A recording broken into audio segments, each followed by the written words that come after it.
Good evening. This is Eileen Epps Hamilton with WordStream.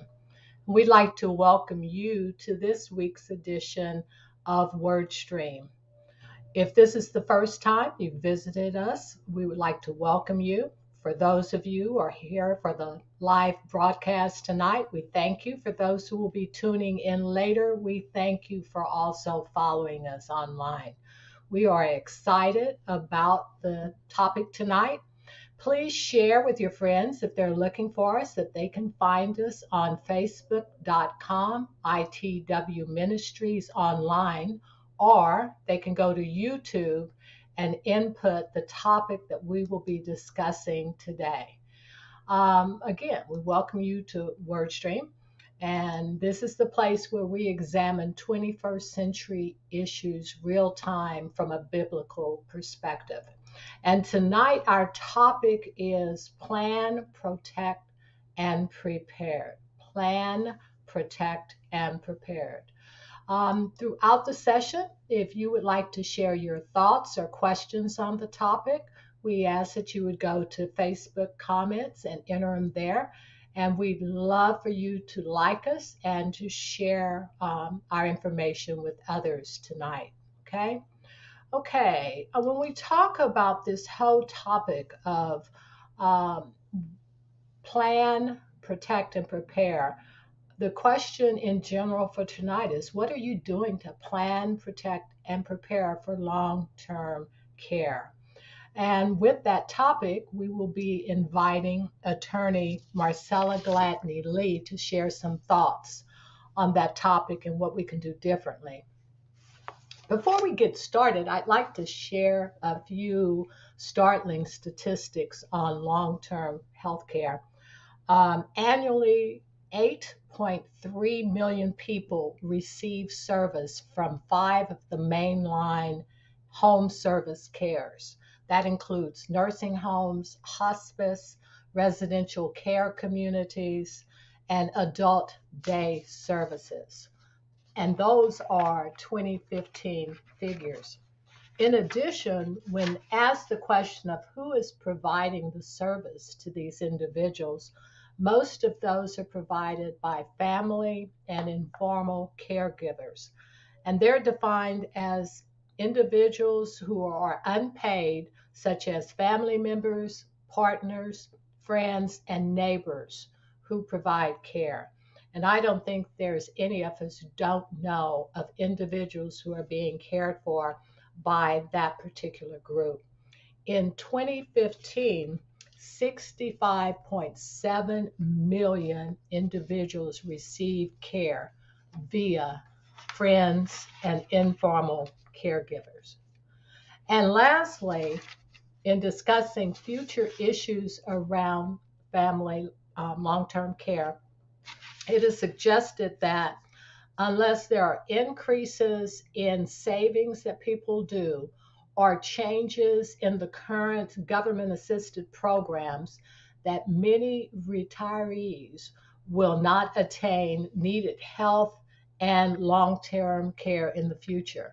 That's also impacted by the fact that there are shorter hospital stays and increased usage of outpatient procedures. And so we see that the burden of this family caregiving is falling on individuals and adding additional strain emotionally and financially. So that's why we're taking the time today to talk about this topic of what do we do with reference to care. Let me tell you a little bit about attorney Marcella Gladney Lee. She hails from the Dot, Wyandotte County, like myself, Kansas City, Kansas. She received her JD and her LLM in elder care from the University of Kansas School of Law. She's also worked in legal aid of Western Missouri, the state of Missouri. She was also vice president and general counsel of Kauffman Scholars. And she has worked in her own nonprofit that provided transitional living for homeless young people ages 16 through 21. And so now she is focusing her attention on elder care, estate planning, and helping the community be more proactive as we look for ways to support each other as we move through this cycle of life. And she knows a lot about that since she's worked with all of the age groups, as you can see in her career. So at this point, I would like to introduce Ms. Attorney Marcella Gladney Lee to the mic today. Hey, Marcella. Hey Eileen, how are you? We're doing fine here. Good. So glad that you can join us this evening to talk about this topic, which all of us eventually are going to have to deal with. But Yes. we thank you so much that you're coming on board to help us understand the urgency around this topic. Also, everyone, tonight we've got three questions to help frame the conversation. And again, if you would like to share your comments, please do that in the comment section on Facebook so we can get your views on this. But we have three true and false questions that we're really going to deal with tonight. And we ask that you will participate in that topic with us. But let's start off a little bit, Marcella, and just what is long term care? What is long term care?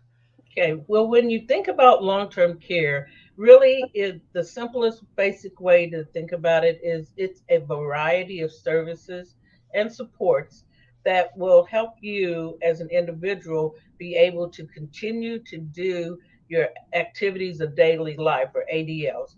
Those are basically your uh, dressing yourself, feeding yourself, walking, that type of thing. And so long term care actually bundles or coordinates the different types of services that you may need if you can't provide those services for yourself for long periods of time.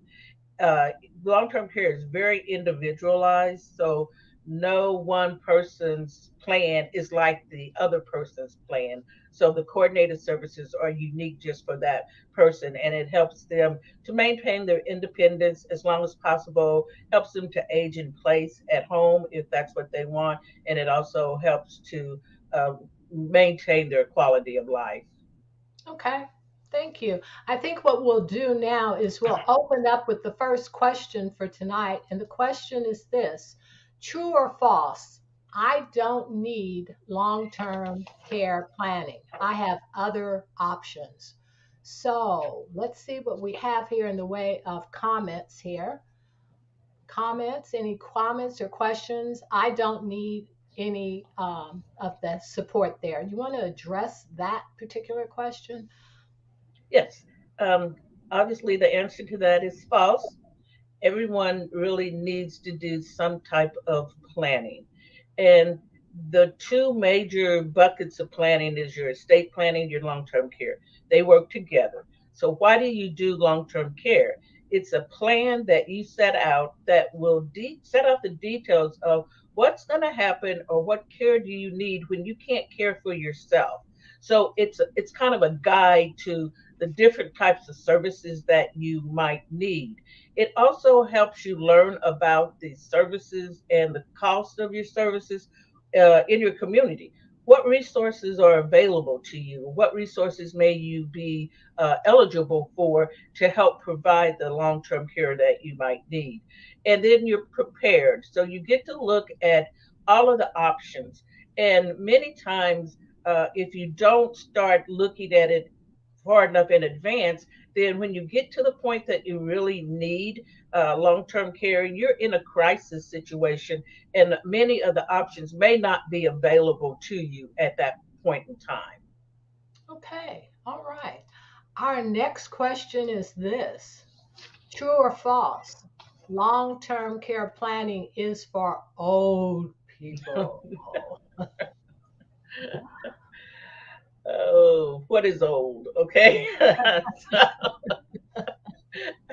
Well, definitely false. It is not just for old people. Long term planning or planning in general, cuts across all ages. And so, you may have different types of planning depending on what age group you're in, but it's not just for the elderly. If you're 20s, if you're in your 20s, many people may not think that you um, actually have very many assets, or that you don't, they may think, I don't even have any assets, I don't need to do any planning. But everybody has assets. Everybody over 18 needs to do some type of planning. In your 20s, you may have a cell phone, a laptop. What's going to happen to them if something happens to you? So you basically should start looking at just your basic estate planning documents, your power of attorneys, your medical directives when you're in your 20s. Then, when you get to your 30s, you are really accumulating more assets. You're at a different point in your life. You may be starting a family, you may be buying a home, you may be looking at your retirement, pension plans that are offered by your employer, which is a good time to start looking at that and thinking about what happens as you go forward and you age. And when you're in your 40s and 50s, that is a perfect time for you to start having that hard conversation. Have that conversation about what would happen if I needed long-term care. How would I pay for it? Who would provide it? What would be the services that I would need to have provided? And you can also look. One of the biggest questions is, how do you fund it? And so at that point, when you're 40s and 50s, long-term insurance is probably a good vehicle that you can look into, because when you're in that age bracket, it is affordable. The longer you wait, the older you get, the least affordable long-term care insurance is going to be for you, and eventually it's going to price itself probably out of what you can afford. When you're in your 60s, with all groups, when you're in your 60s, you should always keep your basic estate planning documents up and current, because life situation changes. But in your 60s, you definitely should have your plan in place, and you should know exactly, what kind of care you're going to need. Um, when people in a group, if they turn 65 today, 75% of them is going to need some kind of long-term care in their life. So the sooner you can prepare and the more prepared you are, the less stress is going to take off of your family. Okay, Marcel, I have a question that came across my phone. It Okay. says, I'm 20 something. I have two part time jobs and two gigs. So why should I care about long term care? Because even in your 20s, things happen, life happens. You can experience a life altering illness or an accident that is going to make you have to look at long term care. Just because you're 20 doesn't preclude you from even maybe needing long term care. You Hmm. would really look at your estate planning documents. Those are the ones that you really need to have in place in your 20s. But you also, it's a conversation, it's a thought that should occur, because things happen that can change your life in the twinkling of an eye, and you may be in one of those groups that need long-term care. And thank you, LinkedIn user, for saying false. You are absolutely correct on that question. If anyone would like to share any personal experiences that they've had that points to the benefit of long-term care planning, please share those in the comment section on Facebook. The next thing also, the question has come up with parents. I've talked to several friends of mine whose parents are beginning to be at that point where they can't stay by themselves anymore. How do you have that conversation with parents? That's difficult to do. It is difficult. Um, I would approach our parents very gently and respectfully. A lot of parents they don't want to really have that conversation because they feel that they're losing their independence.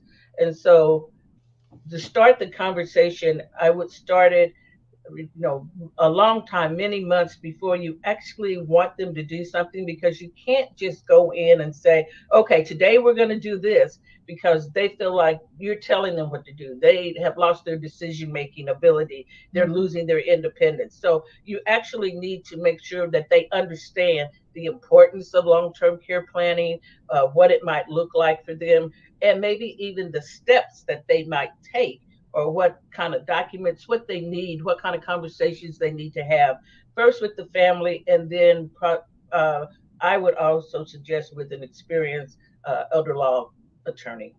Okay. And here is our next true false question. And matter of fact, the last one. And it's true or false. Long term care planning is for wealthy people. And that is false.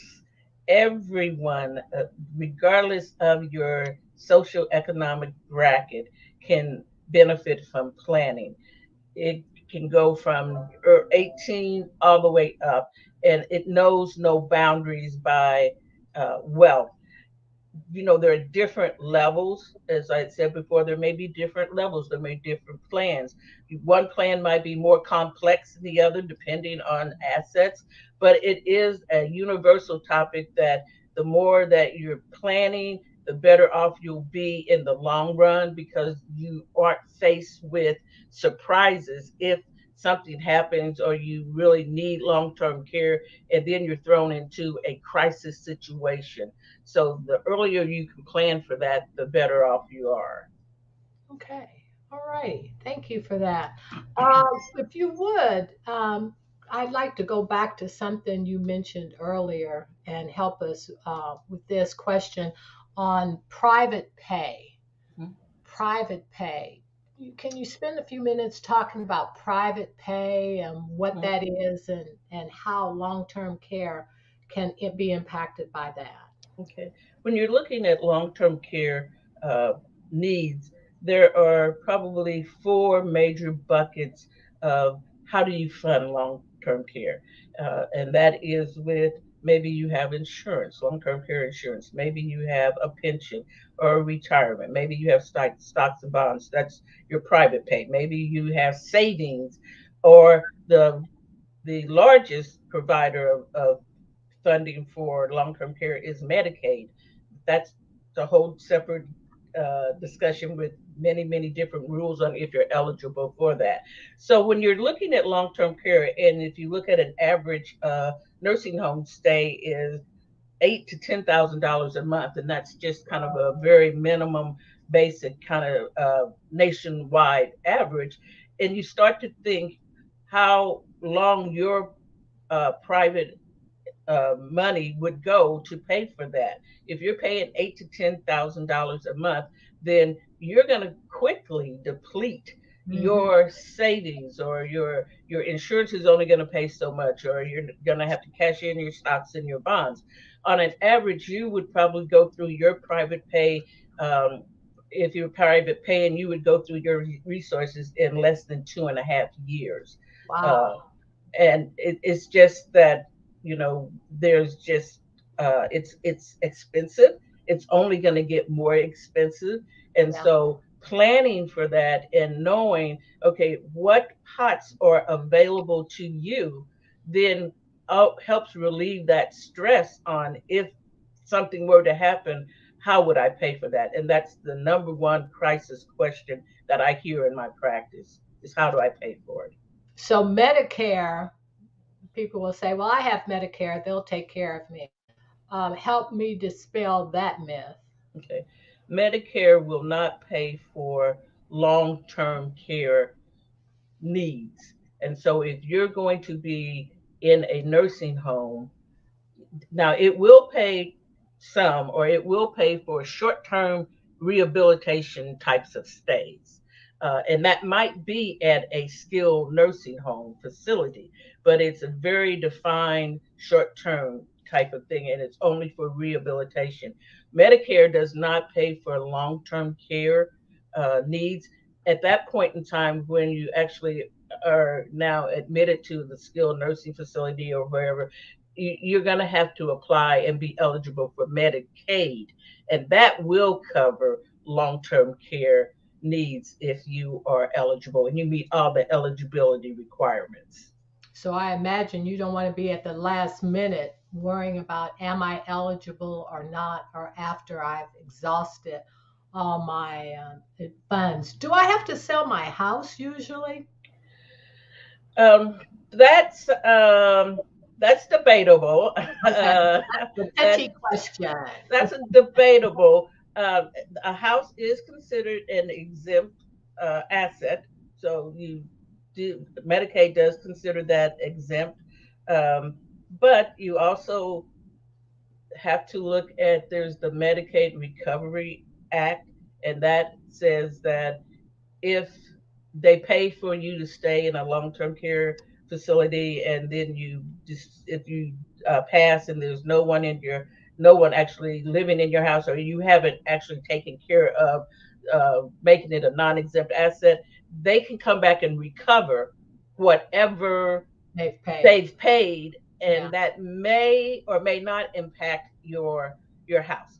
That's a very kind of individualized and question, but I can say that the answer to it is it could Okay. happen. But That there that are some there are some strategies though out there that you can take a look at that may protect your home that way.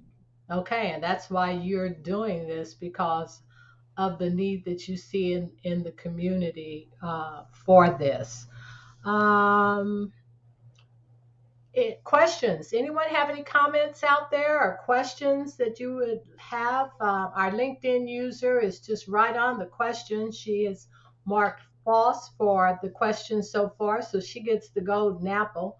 See what happens with the golden apple for answering all the questions. But this is again a very important topic, and this is the opportunity to have uh, the input from someone who is very well versed and aware. This is her specialty on this. So I'll be waiting for a question while you guys are putting it together. Um, last thing, my last question. Hmm. Um, are there individuals or groups of individuals that can benefit more from long term or could be at risk, who may need to consider long term care health? Um, Hmm. I would think individuals that may be facing a long-term illness, regardless of age. So that could be an individual in their 20s or their 30s. So it would be individuals that are facing some type of long-term illness, some type of special needs, or just that has an accident or something has occurred and has altered their life so that they're going to need long-term care. So it's not just the elderly people that need long-term care, because you can have individuals any age in any of those groups that might need it. hmm I've noticed when we visit nursing facilities, there are a lot of youth there from accidents that have occurred. I'm hearing a lot of people mention COVID and the impact Mhm. of COVID, the onslaught of early dementia, Alzheimer's as a result of it. So I guess that's that planning piece that you feel Yes. protected.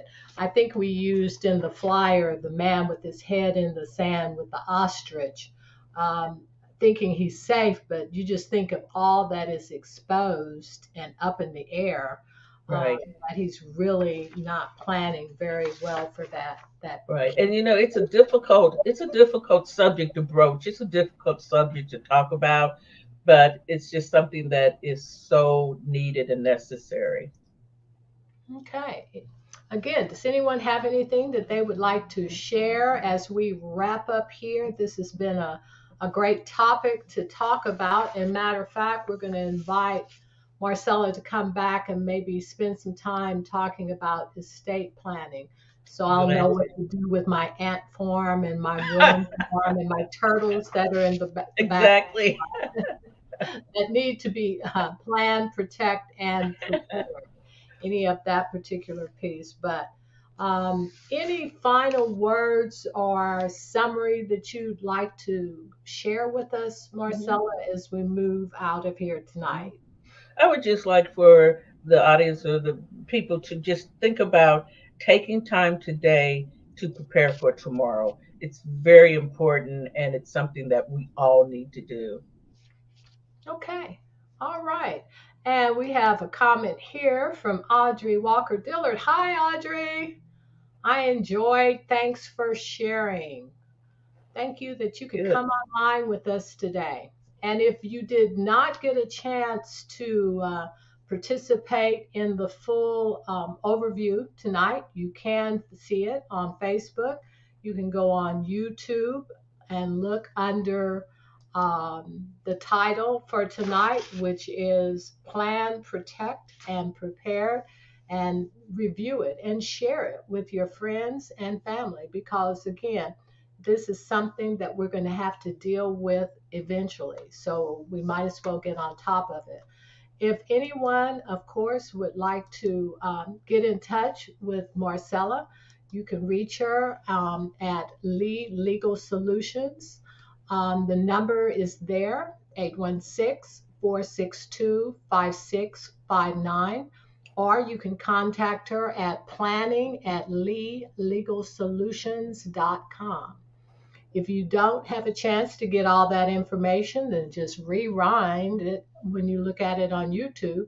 Or either you can contact In the Word Ministries, which WordStream is part of, and go to In the Word Ministries, itwministries.org, and then hit the comment button and then let us know, and we'll get the information to you. One of our LinkedIn users said, very informative, and I think it was very informative. So, again, thank you, Marcella, so much for spending time, and we look forward to being with you at another time. But thank you Thank for you for all giving your. me this opportunity. I enjoyed it. All righty. Okay. All Talk to righty. you later. Bye bye. Be blessed.